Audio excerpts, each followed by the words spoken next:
வணக்கம் தோழர்களே, நான் உங்கள் நெல்லை சிவா. இன்றைக்கி என்னென்னு பார்த்தா ஒரு ஜலதோஷம் எல்லாத்துக்கும். அப்படியே மேல் கால் வலிலாம் இருக்கிறதுனால அப்படியே ஒரு சுக்கு காபி போட்டு சாப்பிட்லாம். நம்ம முன்னோர்கள் எப்படி ஒரு மூலிகை பானத்தை சாப்பிட்டாங்களோ அதே மாதிரி நாமளும் இப்போ அதை ரெடி பண்ண போகிறோம். இது அம்மி. இது சில மருந்து பொருட்களை இடிக்கிறதுக்கு இது ரொம்ப வாட்டமாக இருக்கும், கொஞ்சம் யூஸாகவும் இருக்கும். அடுத்த அப்படியே என்னென்னலாம் போடணுன்னு பார்த்துக்கிடுவோம். இது சுக்கு எல்லாத்துக்கும் தெரியும். இது மிளகு, இதுவும் எல்லோரும் நம்ம டெய்லி சாப்பாட்டுக்கு பயன்படுத்திக்கிட்டு இருக்கிறது தான். இது சாரண வேரும்பாங்க. இந்த சாரண வேர் இந்த மேல்கால் வலி, சளி இதுக்கெல்லாம் ரொம்ப நல்லது. அப்புறம் திப்பிலி, இதுக்கு பேர் அக்கரான்னு சொல்லுவாங்க. இது ஒரு மூலிகை.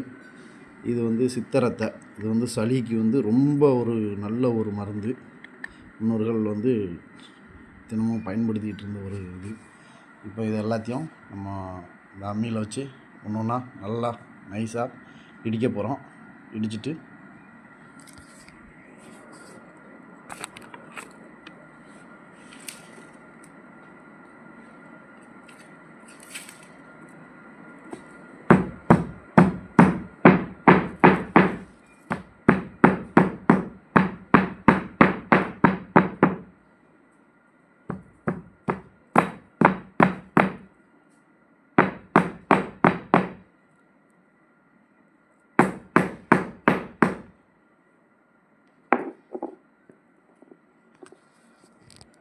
இதை நல்லா இப்போ இந்த அம்மியை பயன்படுத்தி இதை நல்லா ஒரு பவுடர் ஆக்கியாச்சு. இதில் அந்த மூலிகை காட்டின மூலிகைகளை நல்லா உடச்சி நல்லா ஏன்னா மிக்சியில் அது உடையாது.